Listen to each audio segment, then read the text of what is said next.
बहुत बहुत स्वागत है आपका। Thank you very much for coming to the session. तो आज की प्रैक्टिस शुरू करते हैं। देखिए, स्टोरी टेलिंग की प्रैक्टिस करेंगे आज। 10-12 सेंटेंसेस हैं।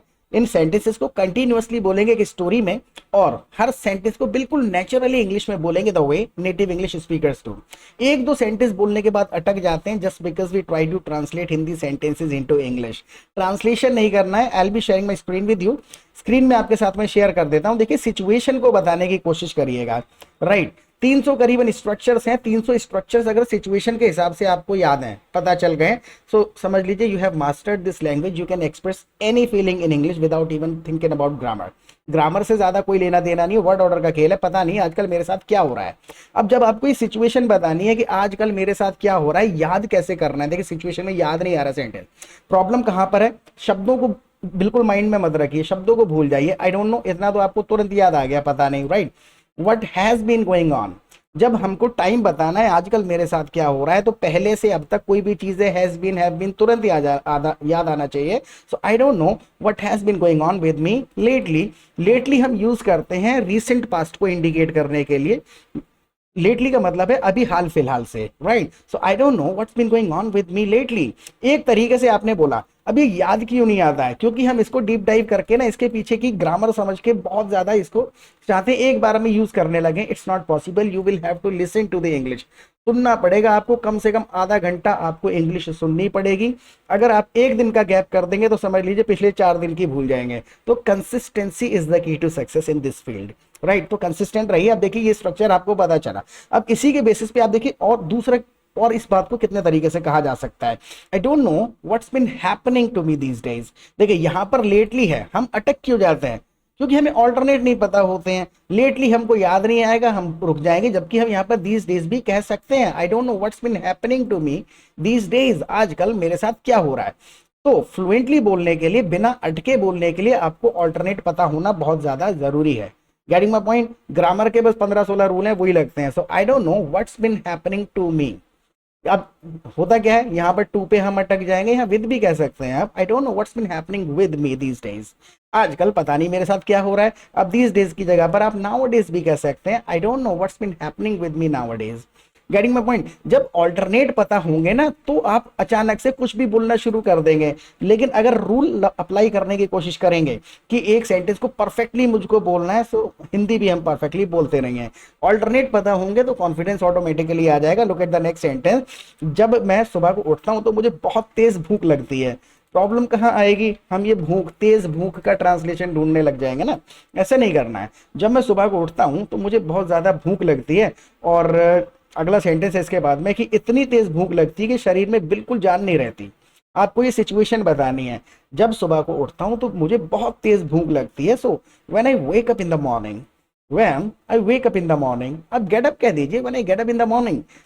Hungry, I am extremely hungry जब हम कह रहे हैं, अब यहाँ पर हम कह रहे हैं आई एम एक्सट्रीमली हंग्री, और यहाँ पर है मुझे बहुत तेज भूख लगती है। जब भी कोई अवस्था होती है ऑनगोइंग बेसिस पर, तो हम उसको इज एम आर के साथ ही बता देते हैं। राइट, जैसे कि यहाँ बहुत गर्मी रहती है, तो इट्स वेरी हॉट हियर। इतना ही आपको कहना पड़ेगा। अभी गर्मी है या रहती है, वो सामने वाला खुद से समझेगा। आई होप कि स्ट्रक्चर आपको पता चला होगा। So when I wake up in the morning I am extremely hungry. मुझे बहुत तेज भूख लगती है उस समय when I wake up in the morning. Right, अब इसी चीज को दूसरे तरीके से बोल के देखिए। जो ऑल्टरनेट हम यहाँ बोल रहे हैं, जितने तरीके से हम सेंटेंसेस बोल रहे हैं, ये आउट ऑफ 300 स्ट्रक्चर्स हैं। इन्हीं को घुमा फिरा करके बोलना होता है, बस काम बदलते रहेंगे। जैसे कि when I wake up in the morning I am like starving. When I wake up in the morning, I'm starving. Starving का मतलब ये बहुत तेज भूख लगना। राइट, अब मुझे, मैं स्टार्व कर रहा होता हूँ उस वक्त, यानी कि आई एम स्टार्विंग, यानी कि मुझे बहुत तेज भूख लग रही होती है। स्टार्विंग का मतलब है इतनी भूख जो कि बर्दाश्त ही नहीं हो रही है। Right, so when I wake up in the morning I M starving. When I wake up in the morning I can't help my hunger. तुरंत याद आ जाना चाहिए। आप समस्या ही तो बता रहे हैं भूख से related. I can't help my hunger, यानी भूख पे कंट्रोल नहीं रख पाता हूँ, भूख की वजह से मैं स्ट्रगल करता हूँ। राइट, अब इसी चीज को एक और तरीके से बोल करके देखिए। आई होप कि आपको पता होगा। आई कांट हेल्प दिस, यानी कि मेरा कंट्रोल नहीं रहता इस चीज पर, जिसकी वजह से मुझे परेशानी उठानी पड़ती है। So I can't help this. Right, so when I wake up in the morning I can't help my hunger. भूख को मैं कंट्रोल नहीं कर पाता हूं। Now every morning I wake up I feel like I could eat a horse. होता क्या है, जब भी सुबह को उठता हूं, every morning I wake up, जब उठता हूं मैं हर सुबह, I feel like I could eat a horse. I could eat a horse अपने आप में एक ये इडियम है, यूज किया जा सकता है कि बहुत ज्यादा आप भूखे हैं, मान के चलिए आपको बहुत ही तेज भूख लग रही है, तो आप कह सकते हैं, come on serve me the food quickly, I can eat a horse now. Serve me the food quickly, I can eat a horse. I am so hungry that I can eat a horse. I am so hungry that I can eat a horse. So के साथ that लगा रहे हैं, यानी इतना भूखा हूं कि ईट ए हॉर्स, अब इसका हिंदी ट्रांसलेशन नहीं करना है कि घोड़ा खा जाऊंगा, ये इडियम है, right. So I am so hungry that I can eat a horse. तो सो के साथ दैट कहां लगेगा, ये एक्शन में होता है। ये छोटे छोटे कंफ्यूजन दूर कैसे होंगे, सबसे पहले तो अगर आप हमारे चैनल पे पहली बार आए ना, तो चैनल को सब्सक्राइब कर लीजिएगा, और दूसरा आप हमारी लाइव क्लासेस अटेंड कर सकते हैं। देखिए लाइव क्लासेस के दो फायदे होंगे। सबसे पहले तो हम आपको अपने कम्युनिटी, अपने ग्रुप में ऐड करेंगे, जहां पे आप दूसरे पार्टिसिपेंट्स के साथ रियल सिचुएशन में प्रैक्टिस कर पाएंगे।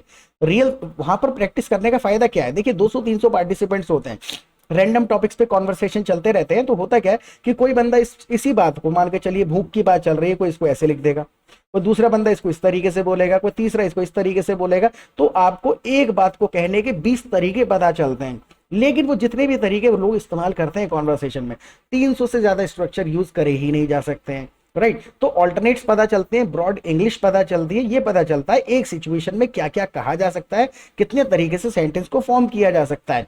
तो सारा का सारा गेम एटमॉस्फेयर का है, जितना हम सुन के सीखते हैं ना, सुन के सीखना पड़ेगा, रूल्स काम नहीं करते हैं। तो वहां पर आपको एटमॉस्फेयर मिल जाएगा, प्रैक्टिस पार्टनर्स मिल जाएंगे, जिनके साथ आप जितना चाहें चैटिंग कर सकते हैं, फोन पे बात कर सकते हैं, अनलिमिटेड प्रैक्टिस कर सकते हैं। जब आपको टाइम मिलता है, आप सिंपल ग्रुप में अप्रोच करिए, किसी को भी मैसेज डाल दीजिए, लोग एक दूसरे बातें करते रहते हैं, राइट। ग्रुप में कॉन्वर्सेशन चलती रहती है, वहां पर एक बात को लोग अपने अपने तरीके से कहना शुरू कर देते हैं। किसी को जॉब लग गई, अब कॉन्ग्रेचुलेशन लिखने के अलावा जब 300 लोग बधाई देंगे, तो सोचिए आपको कितने तरीके पता चलेंगे बधाई देने के। Getting my point. तो सारा गेम एटमॉस्फेयर का ही है, एटमॉस्फेयर मिल जाएगा। और शाम को फिर हमारी लाइव क्लासेस होती है, वहां पर भी we simply come together every evening and we discuss some complicated grammatical rules and structures for 2 hours. 2 घंटे डिस्कशन चलता है, सेंटेंस को कैसे बोलेंगे। किसी ने कोई इंग्लिश का कोई सेंटेंस सुना है कि इसको इस तरीके से क्यों बोला जा रहा है, मैं इस तरीके से बोलना चाहता हूँ, ठीक है या गलत है। तो डिस्कशन में जब आप बैठेंगे, 15-20 दिन में आपके डाउट्स एंड कंसेप्ट्स क्लियर हो जाएंगे। सेंटेंसेस को आदत में डालना बहुत जरूरी है, उसका कोई शॉर्टकट नहीं है। आदत में डालने के लिए प्रैक्टिस पार्टनर मिल जाएंगे, 1 घंटा 2 घंटा 5 घंटा जब तक चाहे प्रैक्टिस करिए, फोन पे बात करिए।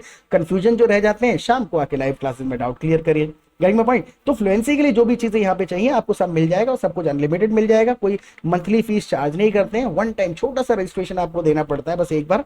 उसके बाद जब तक आप फ्लुएंट हो नहीं जाते, तब तक आप हमारे ग्रुप में रहेंगे, सेशन अटेंड करते रहेंगे। Got it? लाइव क्लासेस में आइएगा, I have already given my WhatsApp number. और let's get back to it now. तो भूख इतनी तेज लगती है कि शरीर में बिल्कुल जान नहीं रहती है। When I wake up in the morning I M starving. When I wake up in the morning I am extremely hungry. बहुत भूख लग रही होती है, भूख इतनी तेज लगती है कि शरीर में बिल्कुल जान नहीं रहती। अब इस लहजे में ट्रांसलेट मत करिए, देखिए सिंपल सिचुएशन बताने की कोशिश करिए। I have no strength. When I wake up in the morning I have no strength due to the intense hunger. I have no strength due to the intense hunger। intense का मतलब ये बहुत ज्यादा। अब इस चीज को हम 4-5 तरीके से कहते हैं, जबकि इसको कहा जाएगा 30 तरीके से कहा जा सकता है। दूसरा स्ट्रक्चर देखिए, I feel so weak। I feel so weak, बहुत वीक महसूस करता हूं when I wake up in the morning because of extreme hunger। I feel so weak because of extreme hunger। because of extreme hunger की जगह आप from extreme hunger भी कह सकते हैं, राइट। तो इंग्लिश में ऑल्टरनेट बहुत होते हैं हमारे पास में, कि एक बात को कई सारे प्रीपोजिशन ग्रामर अदल बदल के यूज होती रहती है।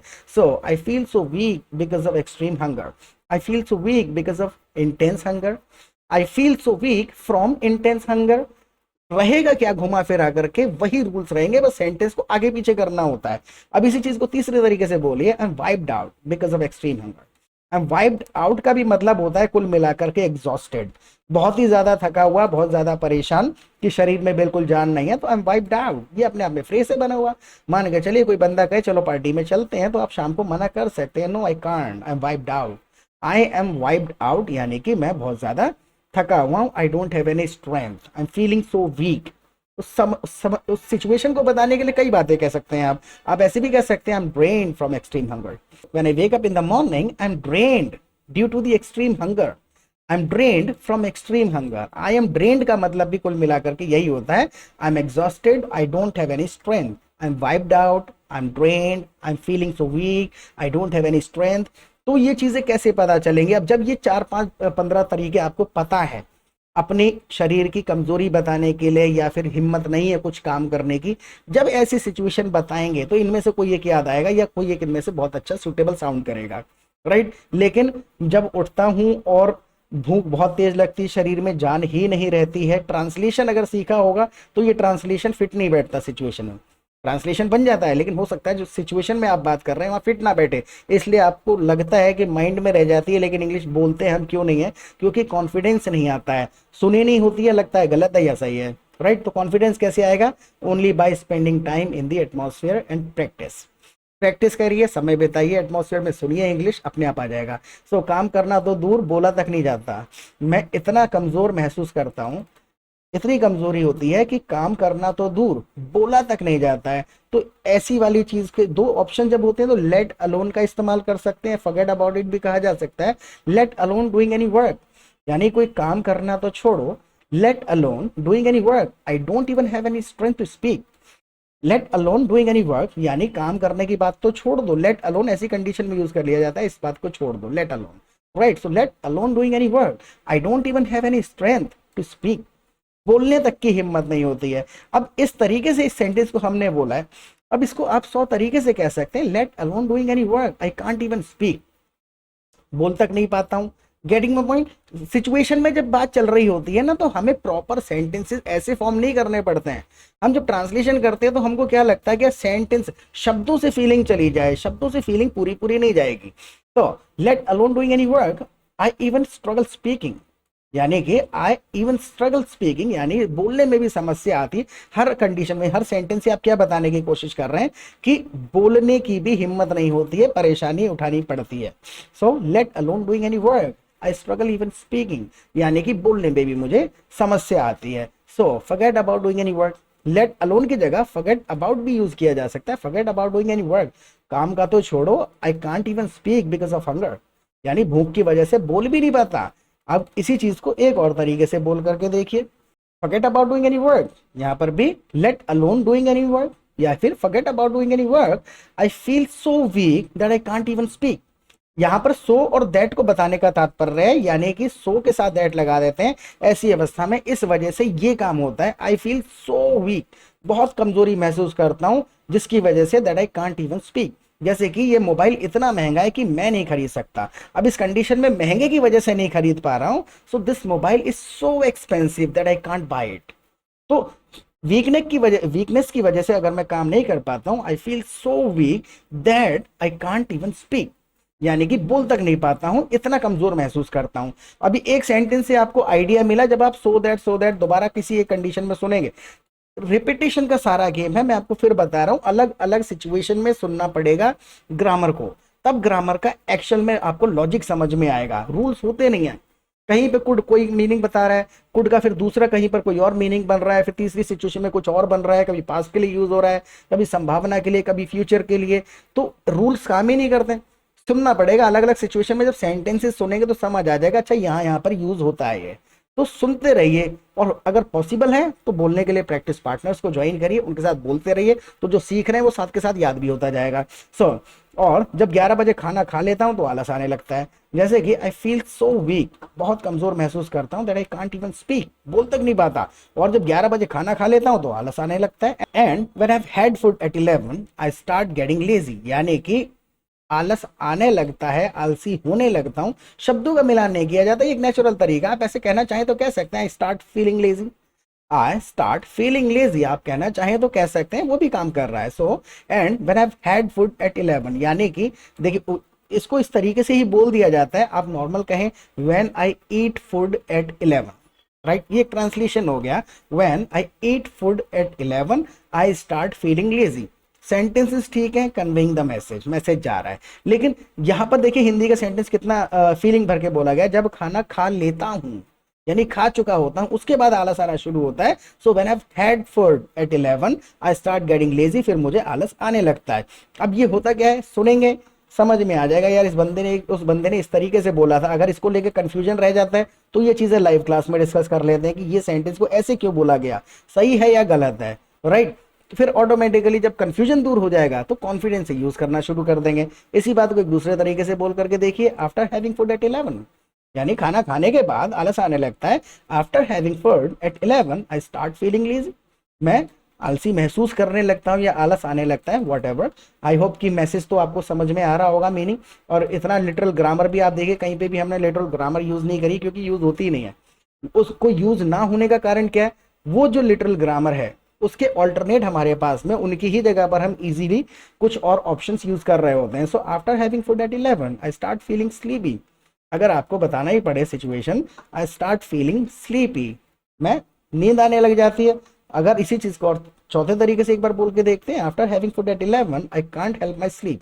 अभी ऊपर हमने कहा था जब कंट्रोल में नहीं रहता है कोई काम, I can't help my sleep. अब देखते हैं आपको सेंटेंस याद रहा या नहीं रहा। ये वाला सेंटेंस अभी हमने बोला है दोबारा, काम करना तो दूर बोला तक नहीं जाता।